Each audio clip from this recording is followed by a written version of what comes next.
With the World Series in the rear view and the climate cooling in many places, let's light a match and get the fire burning on the off-season intrigue we call the hot stove. MLB's 2025 to 2026 free agent class will be different than the two that preceded it in that there is not a headline hero capable of breaking all monetary records known to humankind. 2 years ago, it was Shohei Ohtani and his heavily deferred $700 million deal with the Dodgers. Then last year it was Juan Soto and his not at all deferred $765 million jaw-dropper with the Mets. We won't see a contract like that, but we will see big league teams vying for some roster-altering talent. So in this video, we're going to touch on 50 names you need to know in this free agent season. Kyle Tucker was last seen helping the Cubs reach the NLDS for the first time since 2017. While Tucker did lift the Northsiders lineup in their return to October, his was a story of 2 seasons, a mammoth first 3 months in which he put up a .931 OPS, and a frustrating second half in which he battled injuries and performance regression. Inconsistent though his platform year might have been, Tucker is still a 29-year-old who, when healthy, hits, runs, and fields exceptionally well.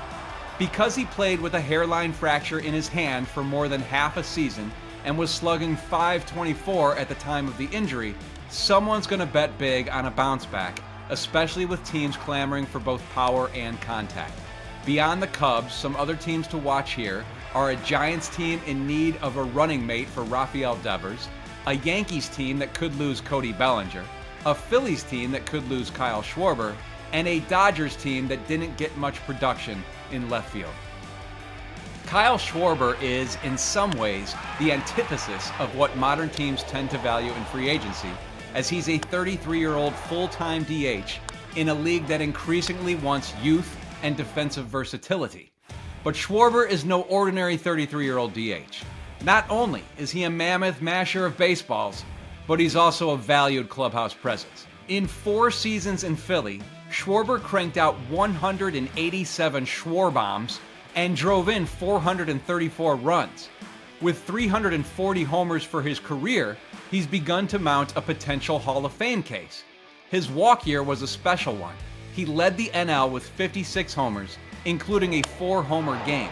He also finished 10th in the NL in on-base percentage with a .365 mark.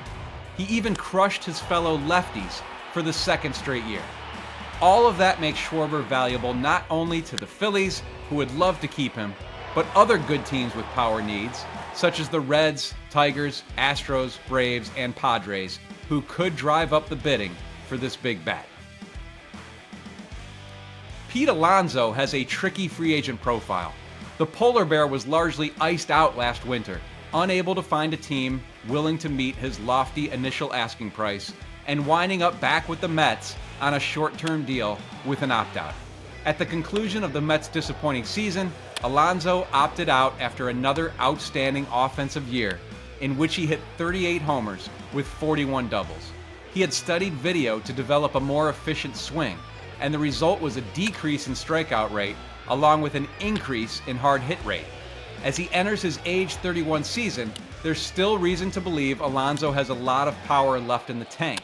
He's also been very durable, with at least 152 games played in each full season of his career. The big question is defense.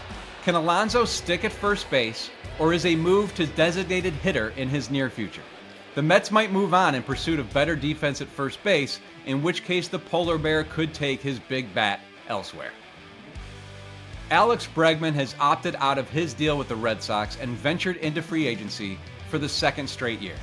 Last offseason, Bregman didn't find a home with Boston until the start of spring training, when he signed a 3-year deal with opt-outs after each of the first 2 years. He missed nearly 2 months of 2025 with a quad injury, but nevertheless had a strong season in which he had an .821 OPS and brought his edge and intensity to a Red Sox team that reached the playoffs for the first time in 4 years. Bregman improved his chase rate, finishing with a mark that was in the top 5% of the league. It gives him a more appetizing free agent profile than a year ago. Because of his hand-eye coordination and swing decisions, he has a bat that figures to age well as he enters his age 32 season. The Red Sox will try to bring Bregman back, but the rival Yankees, as well as the Tigers and Phillies, are other contending clubs that make sense for his services. Cody Bellinger has opted out of his short-term deal with the Yankees and tested free agency once again. The 2017 NL Rookie of the Year and 2019 NL MVP has had a mercurial career, but his 2025 season with the Yankees was one of his best. He hit .272 with 29 homers and an .814 OPS. It was his best homer total since 2019, and his strikeout rate of 13.7% was a personal best. After playing on short-term deals each of the last 3 seasons, he'll enter his age 30 season looking for his first long-term contract.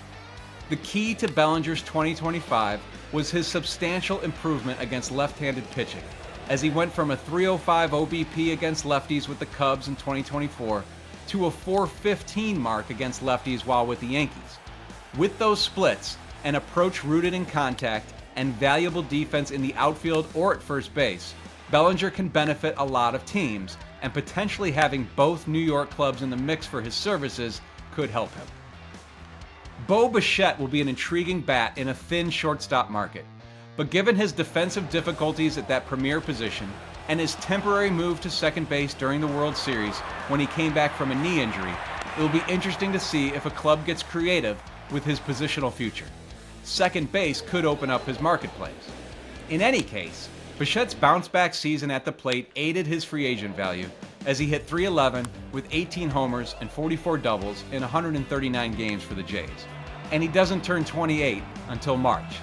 This is a guy who rolls out of bed, or as we saw in the World Series, off the injured list, and hits. His 3-run homer in Game 7 of the World Series was an iconic moment for Toronto, albeit in an eventual loss.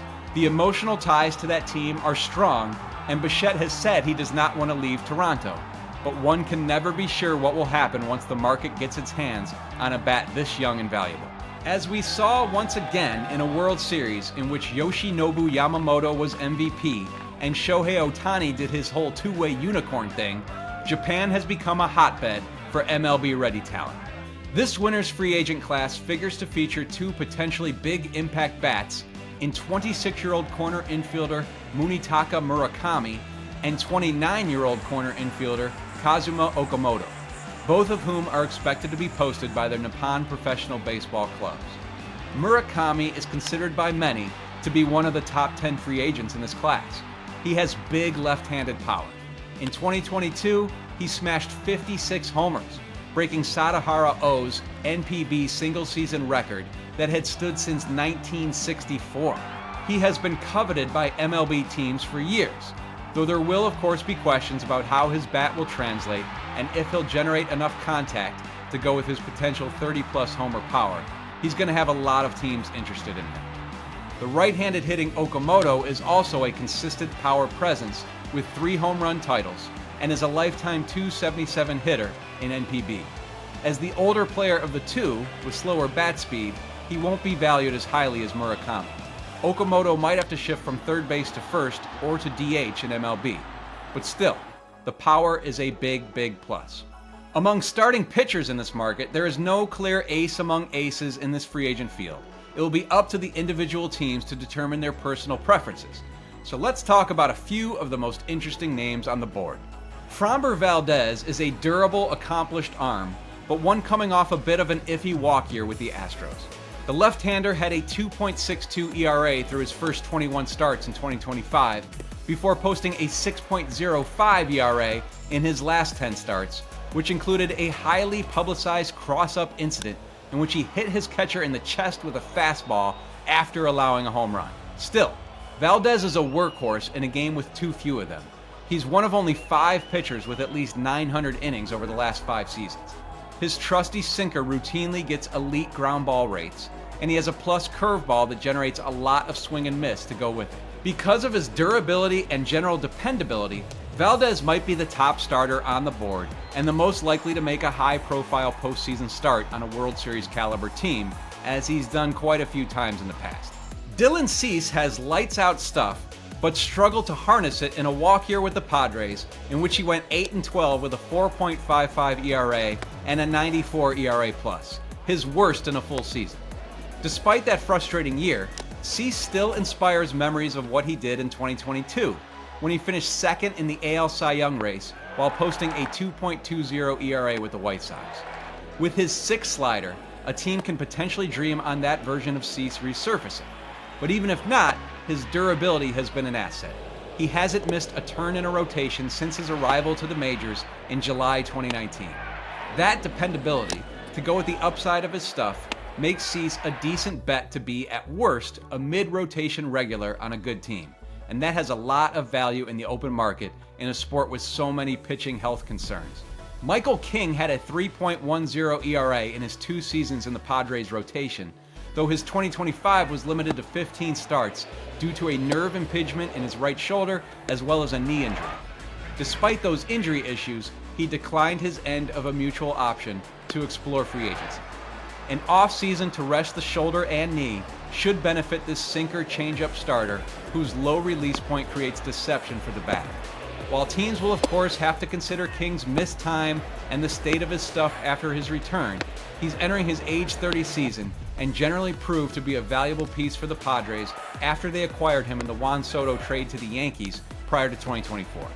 King finished 7th in the NL Cy Young voting that season, with an ERA plus 39% better than league average in his 31 appearances. Ranger Suarez, the lefty who has spent his entire career with the Phillies, figures to fare well in a market short on southpaws. Over the last 2 seasons, Suarez had a 3.33 ERA and an ERA plus 29% better than league average, and 2025 was his best season in terms of limiting walks. It was actually his 2nd straight season of lowering his walk rate. Though he has never qualified for the ERA title because of persistent back issues, Suarez has posted 150 or more innings in 3 of the last 4 seasons, and he was an all-star in 2024. Suarez gets his outs primarily with a sinker changeup combo, and his good control and limited hard contact make him a strong mid-rotation asset. Those same qualities make him the kind of pitcher whose skill set plays up in October, where it's so important to keep the ball in the yard. The question here is primarily how well the back will cooperate as Suarez enters his 30s. 2 years ago, Zach Gallen and Merrill Kelly were pitching the Diamondbacks to a surprise World Series appearance. Now they're both free agents. Gallen had a 2025 in which he posted a disappointing 4.83 ERA, but was much better in the second half than the first. Kelly, who was dealt from the D-backs to the Rangers at the deadline, had a solid season with an ERA plus 17% better than league average. Brandon Woodruff returned in 2025 from shoulder surgery and gave a Brewers team with MLB's best record a boost in the second half with a 3.20 ERA and 12 starts, though his season ended with a lat strain in September.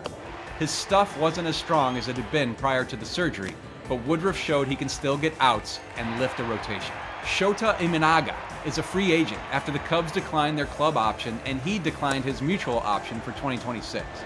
That would have seemed an unlikely result at the beginning of 2025, considering the Japan native Imanaga had been an all-star and finished 5th in the NL Cy Young voting in his first season with the Cubs in 2024.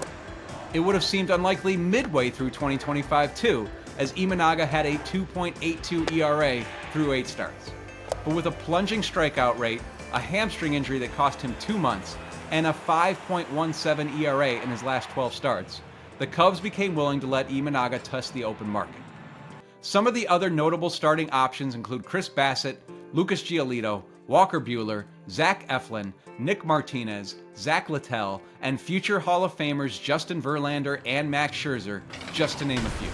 And the international market also figures to include Tatsuya Ime, a 27-year-old right-hander who posted a career-low 1.92 ERA in NPB this year. The relief market is fronted by 2 closers who exercised opt-outs, Edwin Diaz of the Mets and Robert Suarez of the Padres.